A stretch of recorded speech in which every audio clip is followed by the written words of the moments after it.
अस्सलामुअलैकुम अज़ीज़ तुलबा, मैं कमरुन्निसा हुंडेकरी फिर से एक मर्तबा आपके सामने सिपाही और बटमार का पार्ट सेकंड लेकर आपके सामने हाजिर हुई हूँ। तो आइए अब हम देखते हैं तो सिपाही और बटमार के का जो है आगे का सबक क्या है, उसके ताल्लुक़ से हम बात करेंगे। तो तलबा, अभी तक हमने देखा कि सिपाही जो है गयासपुरा के जो इलाका है जमुना के वरले, वहाँ पर उसकी ड्यूटी मौजूद थी और सिपाही जो है अपनी घोड़े के ताल्लुक़ से, अपनी ड्यूटी के ताल्लुक़ से और जो है अपने जो महाना खर्च था उसके ताल्लुक़ से हमारे सामने सारी बातें बता चुका है। तो अब आइए देखते हैं आगे क्या होता है कि सिपाही को अचानक जो है गांव से ख़बर आती है कि उसकी बेटी की शादी तय हो चुकी है। तो यहाँ से अब हम देखेंगे कि अब सुल्तान का 21वां सन जुलूस था। मेरी बेटी 12 बरस की होकर 13वीं में लगी थी। घर से खबर आई कि इसकी सगाई और फिर ब्याह आइंदा बरसातों से पहले हो जाए तो खूब हो। मुझे बुलाया गया था कि जाकर सब मामला तय कर दूँ। हरचंद के खुदावंद आलम सुल्तान सिकंदर ने शरा शरीफ की पाबंदी पर बहुत कुछ जोर दिया था, लेकिन हम इन अतराफ़ के गंवार मुसलमानों में हिंदुओं की वो बास अभी बहुत कुछ बाकी थी। जुमे के सिवा हर दिन हम लोग हिंदुआनी धोती पहनते थे। जुमे को अलबत्ता दोबर का ढीला सफ़ेद पाजामा, गाढ़े और महमूदी का कुर्ता पहना जाता था। यानी अब जो है सुल्तान सिकंदर का 21वां सन जुलूस था और फ़ौजी की जो बेटी थी अब 12 बरस की हो चुकी थी और अब ये खबर आई कि उसकी सगाई तय हो गई है। अब सब मामलात जो है अब वहाँ पे जाके फ़ौजी को ही निपटाना था, इसलिए जो है अब वो बेटी की शादी की तैयारी में फ़ौजी लग गया और वहाँ का ज़िक्र कर रहा है, वहाँ की रसूमात का ज़िक्र कर रहा है। फ़ौजी कहता है कि सुल्तान सिकंदर के दौर में जो है जो हमारे शरहा के ख़िलाफ़ जो बातें थी उन पर ज़्यादातर पाबंदियाँ लगाई गई थी। फिर भी इसके बावजूद भी जो मुसलमान गवार थे तो वो उन पर जो है हिंदुओं का असर बाकी था। जुमे के सिर्फ जुमा को छोड़कर बाकी वक्तों में हम हिंदुओं की तरह जो है धोती पहनते थे सफ़ेद, और जुमा के दिन जो है महमूदी कुर्ता यानी मलमल का कुर्ता पहनते थे। और हमारी औरतें घर से बाहर निकलती थी लेकिन लंबा घूंघट काढ़ कर। हर घर में एक संदूक था जिसमें दिवाली और दशहरे और ईद बकरीद शुभरात के लिए रुपया पस अंदाज किया जाता। शादी की रस्में बहुत कुछ हिंदवाना थी। उनके घर की जो औरतें थी लंबा घूंघट निकालती थी और जो है दिवाली दशहरे शुभरात के लिए जो है रुपया वो जमा करके रखती थी और बहुत कुछ जो है उनके शादी में जो रसूमात अदा किए जाते थे वो हिंदुओं के ही रसूमात थे। कन्यादान या जहेज़ की सूरत न थी, लेकिन लड़के वाले शादी से पहले मंगनी के लिए ज़रूर आते और इस मौके पर भी जो है शादी से कम खर्च ना होता। इसके बाद निकाह होता, फिर रुखसती होती। इस रुखसती को गौन या गौना कहते हैं। अक्सर बहुत देर गौना यानी रुखसती देर से करते थे, क्योंकि 12 या 13 बरस में जब बेटी की शादी कर रहे हैं तो जाहिर सी बात है रुखसती थोड़े वक्फे के बाद वो कर देते थे। हिंदुओं की तरह हमारे यहाँ बचकाना शादी का रिवाज तो न था, लेकिन मंगनी फिर निकाह फिर गौन की रस्में कुछ न कुछ वक्फे से अदा होती थी। जिस तरह से हिंदुओं में बाल विवाह किया जाता है, बचपन में शादी की जाती हैं, तो वो तरीका उस वक्त मुसलमानों में नहीं था। हाँ, अलबत्ता ये था कि 12-13 साल के वक्त जो है मंगनी या शादी होती थी, लेकिन कुछ अरसे बाद जो है गौन की रस्म अदा करते थे। अब यहाँ पर फ़ौजी कहता है, जेठ निकलकर आषाढ़ की आमद थी। ये जो है हिंदुस्तानी जो है महीनों के नाम हैं। जिस तरह से मुस्लिम में मुहर्रम से हमारा जो है मुस्लिम का महीना शुरू होता है, उसी तरह से जो है हिंदुओं के अपने महीनों के नाम हैं। तो जेठ निकलकर आषाढ़ की आमद थी, यानी मौसम बदल रहा था। अब फ़ौजी अपने घर जाने का इरादा करता है। 3-3.5 तिनकों के इंतज़ाम मैंने कर लिया था। मुसारिफ शादी इससे कम भला क्या होंगे। इरादा था कि शाम के होने के पहले, लेकिन असर के बाद चल निकलूं कि मौसम ठंडा हो चुका होगा। एक मंजिल करते करते गुरूब आफ्ताब होने लगेगा। कहीं कोई अच्छी सराय देखकर रात गुजार लूँगा और सुबह ठंडे ठंडे अपने गांव नंगल खुर्द पहुंच लूँगा। तो अब यहाँ पर फ़ौजी के पास टोटल जो है 300 तिनके थे। उसने अपनी बेटी की शादी के लिए जो है मुसारिफ शादी यानी शादी के खर्चों के इंतज़ाम के लिए उसने इतना पैसा इकट्ठा किया था। और वो तमाम पैसे जो है अब वो अपने जो है एक थैली में बटुए में रख कर अब वो निकलता है और सोचता है कि शाम होने से पहले मैं चला जाऊंगा और जो है रास्ते में कोई अच्छी सराय मुसाफिर खाना देखकर वहाँ पर अपनी रात गुजारूंगा और सुबह जो है अपने गांव नंगल खिर्द पहुँचूँगा। ज़्यादा सफ़र बहुत थोड़ा रखा, यानी सफ़र में खर्च होने वाला जो सामान था वो बहुत कम रखा था। सफ़र का सामान, तोहफ़े तहफ़ की ज़रूरत न थी कि सारा सामान शादी और दीगर रसूम शादी के लिहाज से घर की औरत ही को खरीद करना था। यानी औरतें ही जो है सारे घर के शादी के इंतज़ाम खरीदी के वगैरह पूरा कर लिया करती थी। तो यहाँ पर जो है फ़ौजी को ज़रूरत नहीं थी कि साथ में कोई तोहफ़े तहफ़ ले। सवारी के लिए घोड़ा था ही और कुछ दरकार सिपाही को न था। मेरा रास्ता नहर फ़िरोज़शाही के बाएं किनारे से लगा हुआ कहीं कोस चलकर फिर नहर से कट जाता। अब वो एक फ़ौजी था तो बस उसके पास एक घोड़ा था, बाकी उसके पास कोई सामान न था। वज़ीरपुर पर नहर फ़िरोज़शाही खुद ही खम खाकर नाल और हिसार की जानिब रवा हो जाती।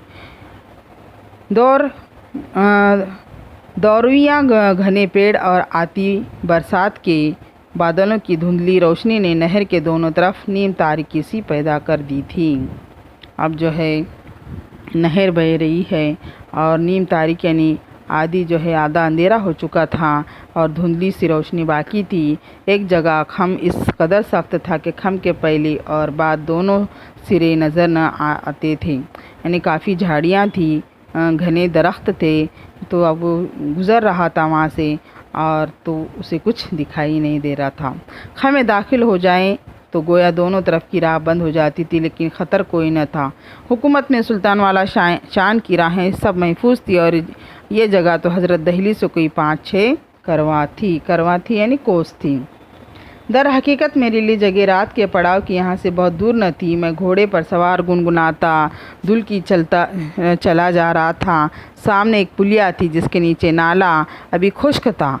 पुलिया के वरली तरफ एक बुढ़िया निहायत तबाह हाल नज़र आई। मुझे देखते ही इसने कुछ दुआइया लहजे में मगर ज़रा बुलंद आवाज़ में पुकारा, अकेले दुकेले का अल्लाह बेली। यानी अब वो घोड़े पर गुनगुनाता हुआ अपने जेब में पैसे रखकर अपनी बेटी की शादी के लिए जा रहा है, अच्छे काम के लिए जा रहा था कि रास्ते में एक बुढ़िया की आवाज़ सुनाई देती है और वो दुआइया लहजे में आवाज़ करती है कि जो अकेला है उसका अल्लाह ही मालिक है, और उससे कुछ मांगने लगती है। फिर उसने बहुत मिस्कीन लेकिन फिर भी बुलंद आवाज़ में मुझसे कहा, अल्लाह की राह में कुछ दे दो बेटा, बेवा दुखिया पर तरस खाओ। तो वो उसकी आवाज़ में जो है काफ़ी दर्द नज़र आया और फिर से वो आवाज़ देकर कहने लगी कि कुछ मुझे दे दो। तो फ़ौजी जो है बुढ़िया पर तरस खाता है और सोचता है कि मैं नेक काम के लिए जा रहा हूँ, यानी बेटी की शादी के लिए जा रहा हूँ, तो उससे पहले कुछ शगुन दे दूँ। ये सोचकर क्या करता है, वो घोड़े से उतर जाता है और जो है रास को बुढ़िया की तरफ मोड़कर झुका। शलू की जेब में हाथ डालकर कुछ निकाल कर बुढ़िया को दे दूं। शलू के जेब में शलू की मतलब आस्तीन की जेब में जो है कुछ पैसे रखे थे, वहाँ से निकाल कर वो बुढ़िया को देने के लिए वो थोड़ा सा झुका। एक मर्तबा किसी ने मुझसे पीछे से धक्का दिया। मैंने गुस्से में इसकी तरफ मुड़कर बस ज़ुबानी करने ही वाला था कि किसी और ने एक धक्का और दे दिया। मैं बेकाबू होकर बाईं तरफ को लड़खड़ाया। घोड़ा अल्फ होने लगा। घोड़ा अल्फ होना यानी घोड़ा क्या होने लगा, बेकाबू होने लगा, हिनहिनाने लगा घोड़ा। रास मेरे हाथ से निकल गई। घोड़ा अल्फ होकर किधर गया मैं देख न सका। किसी ने इतनी देर में मेरे सर पर काला कपड़ा डालकर मुझे अंधा कर दिया था। कपड़ा इतना मोटा और पसीने की बदबू से भरा हुआ था कि मुझे उबका आ गई और मेरी सांस रुकने लगी। कपड़ा फौरी तौर पर मेरी गर्दन पर कस दिया गया। मैं तो समझा कि ये बटमार है, जान न बचेगी, मेरी बेटी का क्या होगा। मैंने कमर से खंजर निकालना चाहा कि एक दो को ख़त्म ही कर दूं। ये नहीं जानते कि किसके घर बयाना दिया है। एक दो को तो मार ही कर मरूंगा। अब आप समझ गए होंगे तुलबा कि एक बुढ़िया का सहारा लेकर बटमार जो है क्या कर रहे थे, रास्ते में लोगों को लूट रहे थे। अब बुढ़िया जो है भीख मांगती है तो बेचारा फौजी जो है घोड़े पर ही सवार होकर वो झुककर बुढ़िया को पैसे देना चाहता था अपनी आस्तीन के जेब से निकालकर। इतने में जो है कोई आदमी आया और उसके मुंह पर बदबूदार कपड़ा डाल दिया, जिससे फौजी को जो है मतली से उबकाई सी होने लगी। और जो है अब वो समझ गया कि अब ये बटमार है, अब मेरी जान नहीं बचेगी, मेरी बेटी का क्या होगा। लेकिन फिर भी वो फौजी था, वो जो है हिम्मत नहीं हारना चाहता था। उसने अपने जेब से खंजर को निकालना चाहा और फिर ये कहता है कि इनको मालूम नहीं इन्होंने किसके घर बयाना दिया है। बयाना दिया ने किससे पाला लिया है, यानी किससे उन्होंने छेड़खानी की है, इनको पता नहीं। मैं एक फ़ौजी हूँ, इस तरह से वो अपने आप से कहता है। मेरी सांस अब बिल्कुल ही रुकी जा रही थी। अब काई और खंजर निकालने के हाथ पांव मारने की कोशिशों में सांस टूटी जाती थी। मैंने पूरी कुव्वत से चिल्लाकर इनको बुरा भला कहना चाहा, लेकिन अब तक मेरी मुश्कें भी कस ली गई थी। मेरी कमर में हिमियानी बंधी हुई थी। हिमियानी यानी पैसों की थैली को हिमियानी कहा जाता है। इसे नहायत सफाई से काट कर निकाल लिया गया। अब जो है वो बटमार जो 300 जो है तिनके उसने अपनी बेटी के लिए जमा कर के लेके जा रहा था, वो बटमार ने उस थैली को ले लिया। घोड़े के हिनहिनाने की आवाज़ सुनाई दी। फिर किसी ने उसको चमकारा, चुप किया।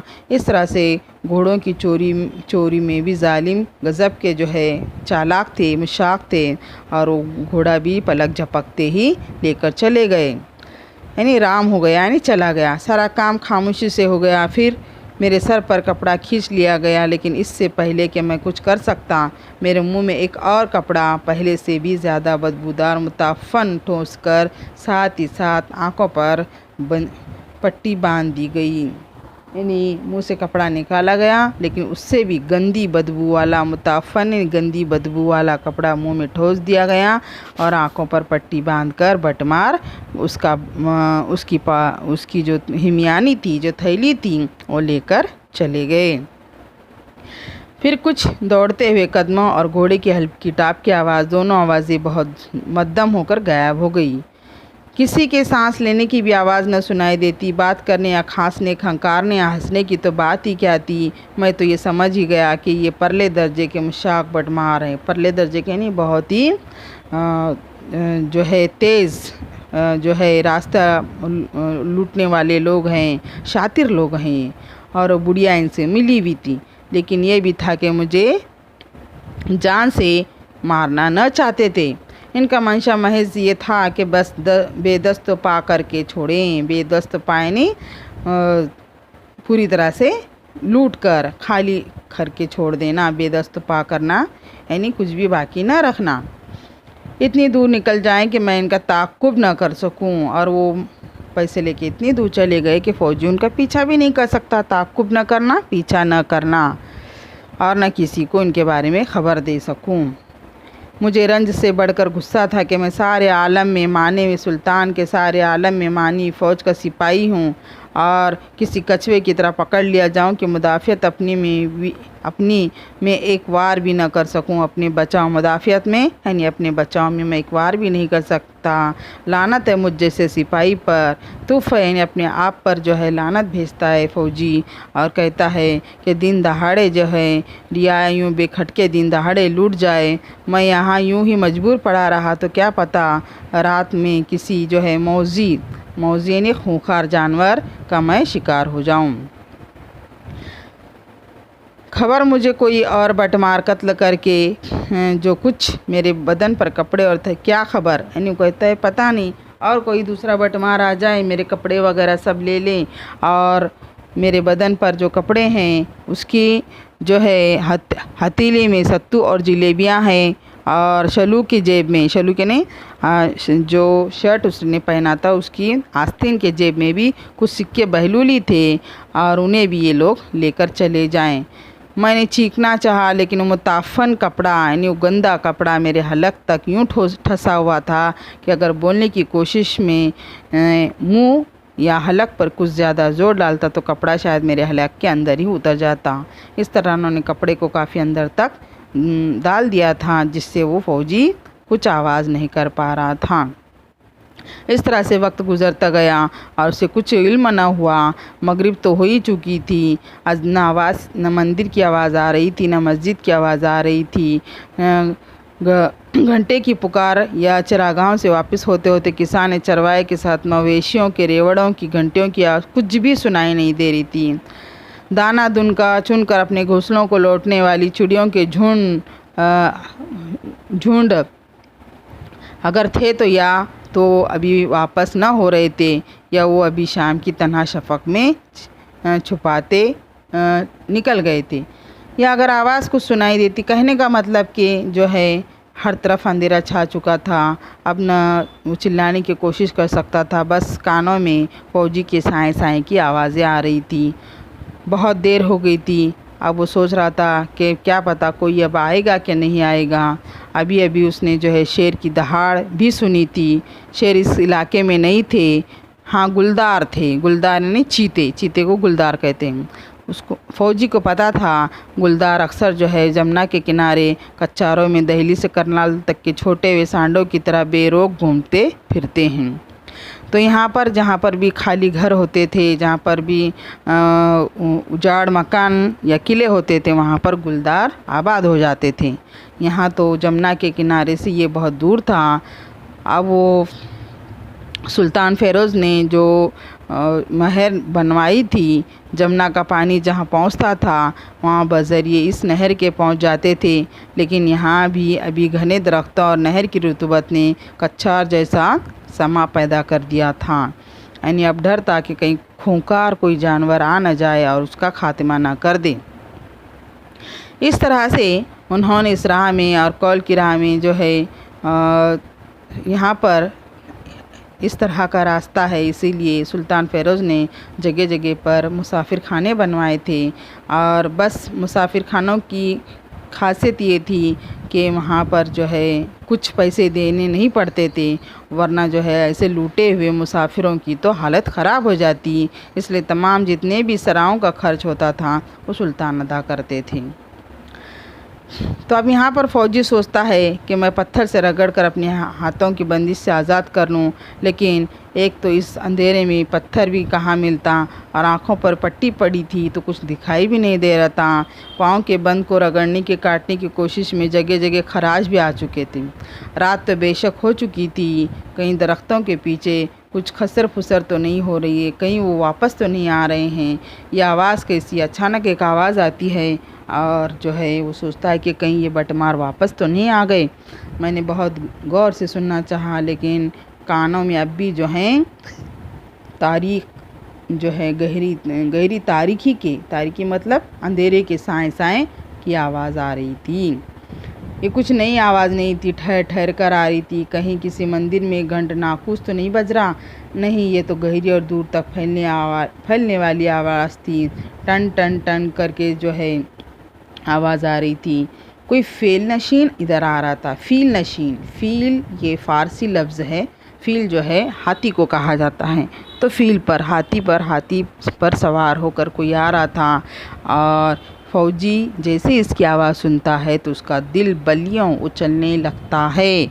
बलियों उछलना यानी बेहद खुश हो जाना। ये मुहावरा याद रखो तलबा, दिल बलियों उछलना यानी बेहद खुश हो जाना। शायद मेरी जान बच जाएगी। हाथियों की घंटी की आवाज़ देर तक आई, आहिस्ता आहिस्ता होकर जो है उसके पास आके ठहर गई। अब हाथी पर जो आदमी सवार था उसने एक ज़ोरदार आवाज़ में कहा, मोतबर सिंह ज़रा देखना ये राह में क्या पड़ा हुआ है। मजबूत ठहरी ये आवाज़ लेकिन किसी फ़ौजी अहदेदार या शाही अहल के कार की नहीं बल्कि किसी ऐसे शख्स की थी जो ऐश व इशरत में पला बड़ा रईसज़ादा हो। नहीं अभी ये उतरो नहीं, पास से देखो। मैंने हाथ पांव हिलाने की सही और तेज़ी की। महावस समझ ले कि मैं ज़िंदा हूँ। अब जो हाथी पर सवार शख्स था उसने अपने महावत को कहा, महावत यानी हाथी चलाने वाले को क्या कहते हैं, महावत कहते हैं, कि ज़रा देखो तो सही कौन शख्स है। तो अब यहाँ पर महावत देखकर कहता है कि आलीजा लगता है डाकुओं ने शख्स को घायल कर दिया है। नहायत ही मुअद्दिब यानी दबी हुई आवाज़ आई। अब हाथी फिल जो है, जो हाथी पर सवार शख्स है, वो हुक्म देता है कि नीचे उतरो और इस गरीब की कैफियत दरियाफ्त करो। अच्छा यूँ करो, हाथी को ज़रा आगे बढ़ाकर सूंड के ज़रिए जो है इस जो है शख्स को ऊपर लेकर आओ। मोतबर सिंह ने हाथी को जो है कुछ कहा, हाथी को आगे बढ़ाया, सरगोशी में कई बार कुछ कहा। तब उस ताकतवर हाथी ने जो है क्या किया, फौजी को अपने सूंड में ले लिया और आन की आन में हाथी ने जो है उस रईस के ओहदे पर, ओहदे यानी जो गद्दी होती है हाथी पर रखी जाती है जिस पर सवार किया जाता है, उसे ओहदा कहते हैं। और महावत और उस मालिक के बीच में उस फौजी को हाथी धांस देता है, बिठा देता है। बहुत जगह तंग थी लेकिन अब फौजी ये सोच रहा था कि अब मैं ज़ई के जान से तो बच निकला, ज़ई के जान यानी जान की परेशानी से तो बच निकला। मोतबर सिंह ने जो है, शायद मालिक ने भी इसका हाथ बटाया और जो वह आसानी से अफूनत से यानी इस मुश्किल से जो है भरे और शायद तेल और थूक से भी भरे चिकटे हुए मेरे हलक में ठसे हुए कपड़े और आँख की अफूनत यानी गंदगी, तो ताहम ये जो है गंदे कपड़े से जो है उसको आज़ाद किया। ताहम मुझे अपनी आवाज़ दोबारा हासिल करने में कुछ वक्त लगा। बमुश्किल जो है फील नशीन के सवाल के जवाब में मुख्तसर लफ्ज़ों में अपनी बिप्ता सुनाई। बिप्ता यानी अपने ऊपर गुज़रने वाली दुख भरी कहानी। तो सिपाही जी, तुम दोहरे खुश नसीब थे, इन लोगों ने तुम्हें ज़िंदा छोड़ दिया और फिर हम इधर आ निकले। तो अब यहाँ पर वो दोनों कहते हैं कि तुम तो खुश नसीब हैं कि तुमको जो है बटमारों ने ज़िंदा छोड़ दिया और वो तो हम इधर आ निकले इसलिए तुम बच गए। बंदे का बाल बाल आपके एहसान से गुंदा रहेगा। फौजी कहता है कि मैं आपका एहसानमंद हूँ कि आपने मुझे बचा लिया। मैं तो समझा था कि शेर भेड़िया कोई ना कोई मुझे आके खा ही लेगा। खैर रसीदा बूद बलाई। अब यहाँ पर ये भी फ़ारसी कहावत है, खैर रसीदा बूद बलाए बखैर गुज़िश्त, यानी आसानी से ये बला आई थी लेकिन खैरियत से गुज़र गई। हुआ सो हुआ, मैं बहादुरगढ़ जा रहा हूँ, वहाँ तक बआसानी तुम्हें पहुँचा दूँगा, आगे जो तुम्हारा जी चाहे। इस तरह से फ़ेल नशीन जो है फ़ौजी को बहादुरगढ़ पहुँचाने में मदद करता है। इस तरह से यहाँ पर सबक ख़त्म हो जाता है। तो तलबा, आपने सबक को अच्छी तरह से समझा होगा। तो जो सरगर्मी है वो आप एक नोटबुक में सरगर्मी को हल कर लीजिए और जब कॉलेज शुरू हो जाएंगे तो हम सारी सरगर्मी को आपको चेक कर लेंगे कि आपने सही काम आपने जो है घर पे वर्क किया है या नहीं किया है, हम इसको चेक करेंगे। तो यहाँ पर ये सबक ख़त्म होता है। इंशाअल्लाह अब मैं दूसरे वीडियो में गज़ल नंबर 1 ले लूँगी। अल्लाह हाफिज़।